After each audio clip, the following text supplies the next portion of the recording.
मनुष्य जीवन का सबसे बड़ा लाभ भगवान को पाना ही है। परमात्मा की प्राप्ति ही मनुष्य जीवन का लक्ष्य होना चाहिए। इस संसार में जितने भी प्राणी हैं, उन सब प्राणियों में सर्वश्रेष्ठ मनुष्य है, और मनुष्य के जीवन का जो लक्ष्य है वह केवल और केवल परमात्मा को प्राप्त करना है।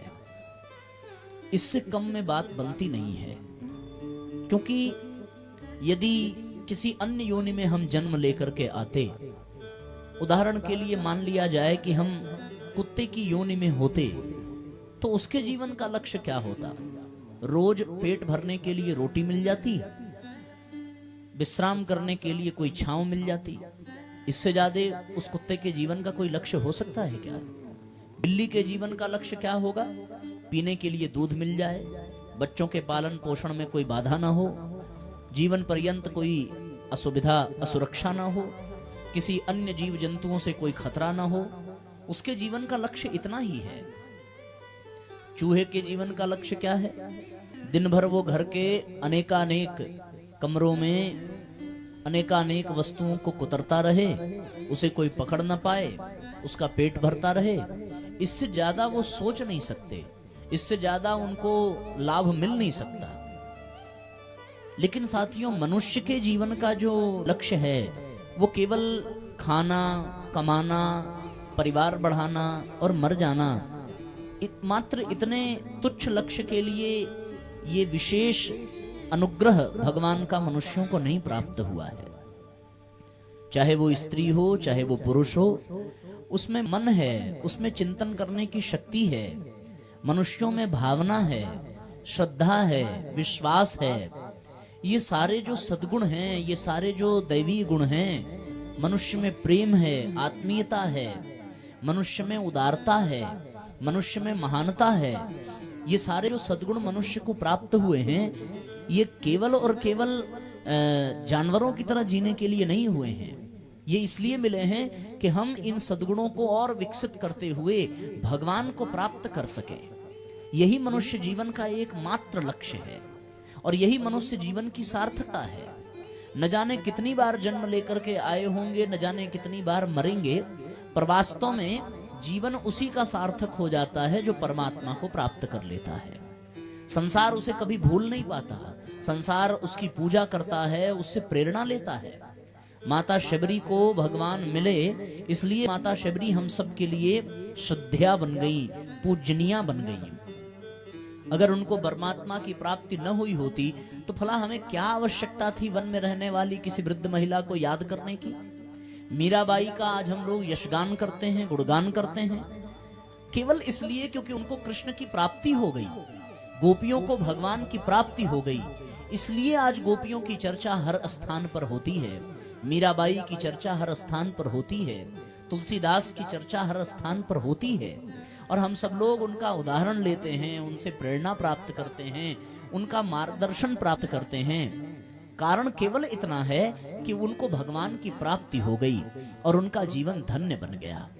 जिसे भगवान की प्राप्ति न हो, उसे कुछ भी मिल जाए, उसका सब कुछ पाना व्यर्थ हो जाता है। और कुछ भी न मिले, केवल परमात्मा की प्राप्ति हो जाए तो उसका जीवन धन्य हो जाता है। जैसे बच्चे को कितना भी महंगा खिलौना दे दिया जाए, रुपया पैसा दे दिया जाए, जमीन जायदाद दे दिया जाए, पर वो छोटा सा बच्चा इन सब चीजों को पाकर के भी संतुष्ट नहीं हो सकता। रुपया आप देंगे, उसको मुंह में डाल लेगा, खिलौना आप देंगे, उसको तोड़ देगा, जमीन जायदाद के कागजात से उसको कोई मतलब नहीं, भोजन मिले न मिले, दूध पीने को मिले न मिले, विशेष आग्रह नहीं होता। पर जब उस बच्चे को उसकी माँ नहीं मिलती है तो वो बच्चा रोने लगता है। वो अंततोगत्वा माँ की गोद में जाकर के ही प्रसन्न हो पाता है, उससे पहले काम बनता नहीं है। अच्छा, बहुत सारी स्त्रियां हों और सब उसके माता के उम्र की ही हों, सबकी गोद में बिठाया जाए तो भी उसे वो संतुष्टि नहीं मिलेगी जो संतुष्टि उसे अपनी माता की गोद में बैठ करके मिलेगी।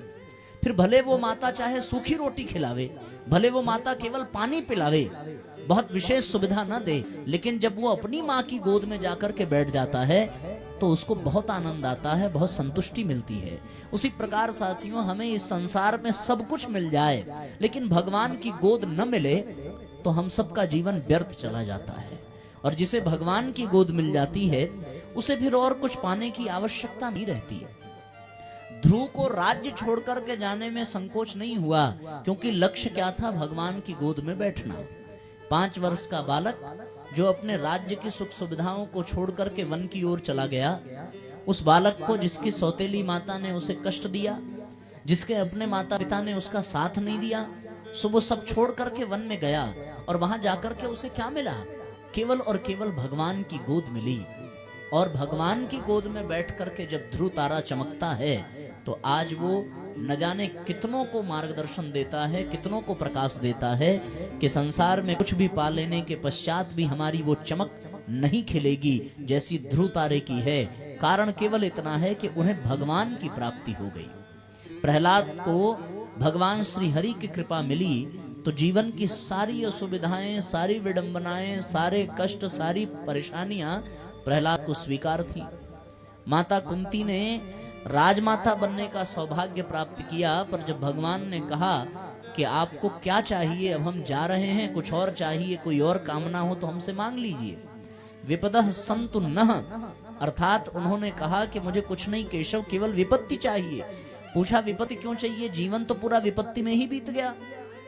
भरी जवानी में विधवा हो गई, बच्चों को वन वन भटकना पड़ा, बहू की लाज लूटने की कोशिश भरी सभा में की गई। इससे बड़ा आपदा का समय और किसने देखा होगा?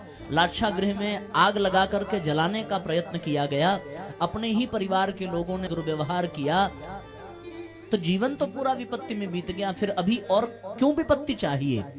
माता कुंती ने एक ही बात कही कि केशव, जिसके जीवन में विपत्ति होती है, जिसके जीवन में परेशानी होती है, उसके जीवन में तुम्हारा प्रत्यक्ष सानिध्य रहता है। और जब जीवन में सुख आ जाता है, जीवन में आनंद आ जाता है, तो फिर भगवान विदा हो जाते हैं। इसलिए जब तक हमारे सबके जीवन में परेशानी थी तब तक तुम सदा हमारे साथ बने रहे। आज हमारे बच्चों को आर्यावर्त का राज्य मिल गया, मैं राजमाता बन गई, तो आज तुम छोड़ करके जाने की बात करते हो। हमें कुछ नहीं चाहिए, केवल और केवल भगवान की ही आवश्यकता है, केवल और केवल परमात्मा की ही आवश्यकता है। जो परमात्मा को प्राप्त कर लेता है साथियों, उसे कुछ भी पाने की जरूरत नहीं पड़ती है। वास्तव में हम सब भगवान से ही जुड़े हुए हैं। हमारे भीतर जो चेतना है वो चेतना वास्तव में ईश्वर का ही अंश है। उस महाचेतना का अंश ही हमारे भीतर विद्यमान है। सो उससे जुड़ाव तो हमारा है ही, बस इसका अनुभव करने की आवश्यकता है। हम भगवान से जुड़ने का अनुभव कर नहीं पाते। हम संसार से जुड़ने का अनुभव कर पाते हैं, पति पत्नी से जुड़ने का अनुभव कर पाते हैं, नात रिश्तेदारों से जुड़ने का अनुभव कर पाते हैं, लेकिन हम भगवान से जुड़ने का अनुभव नहीं कर पाते। और जब तक ये अनुभव अनुभूति में नहीं बदलेगी तब तक हमें परमात्मा का अनुग्रह कैसे प्राप्त होगा? भगवान का अनुग्रह पाने के लिए भगवान से जुड़ने की आवश्यकता है। जुड़ाव है तो सही, पर उसका अनुभव करने की आवश्यकता है। वो अनुभव हो जाए, वो जुड़ाव हो जाए तो बात बन जाएगी। इसलिए साथियों, जीवन का परम लक्ष्य यही होना चाहिए कि हमें परमात्मा की प्राप्ति हो जाए।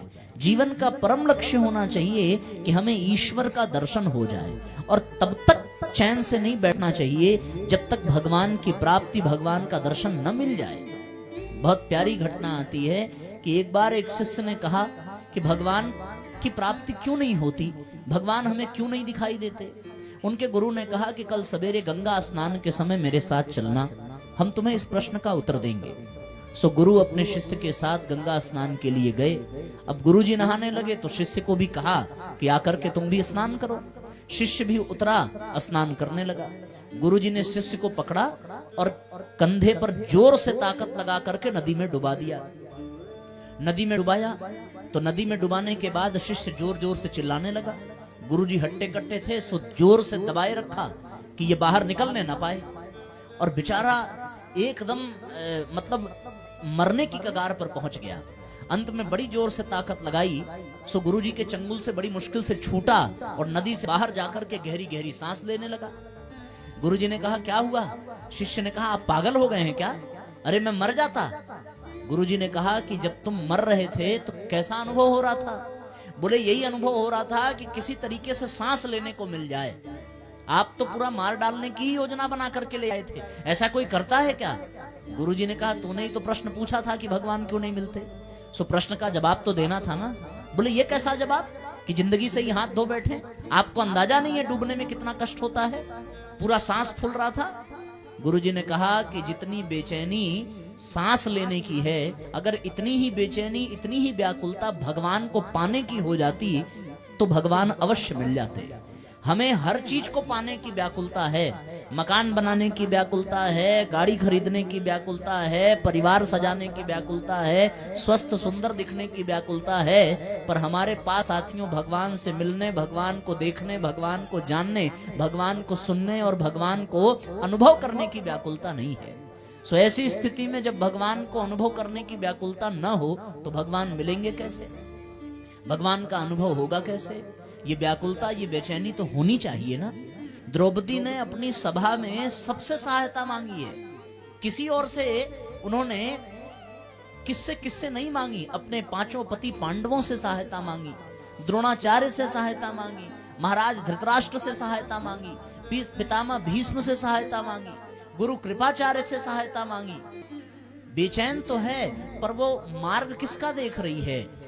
उन सभा में विद्यमान महारथियों का मार्ग देख रही है, उनसे कामना कर रही है, उनसे प्रार्थना कर रही है।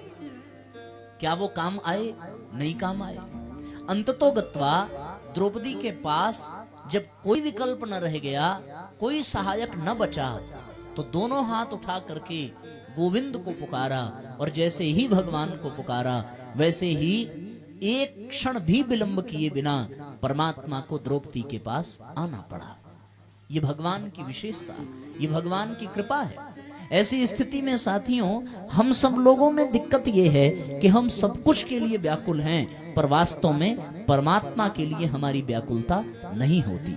और जब भगवान के लिए व्याकुलता नहीं होती तब साथियों हमें परमात्मा मिल भी कैसे सकते हैं। इसलिए जिस प्रकार से द्रौपदी भगवान को पुकारती है, जिस प्रकार से ग्राह से बचने के लिए गज ने भगवान को पुकारा है, जिस प्रकार से सुदामा भगवान को पुकारते हैं, उस प्रकार से साथियों यदि हम सब के भीतर वो पुकार हो जाए, वो कामना हो जाए, वो भगवान को चाहने की बात हो जाए, तो निश्चित रूप से भगवान की प्राप्ति हो जाती है, भगवान हमें प्राप्त हो जाते हैं। इसलिए साथ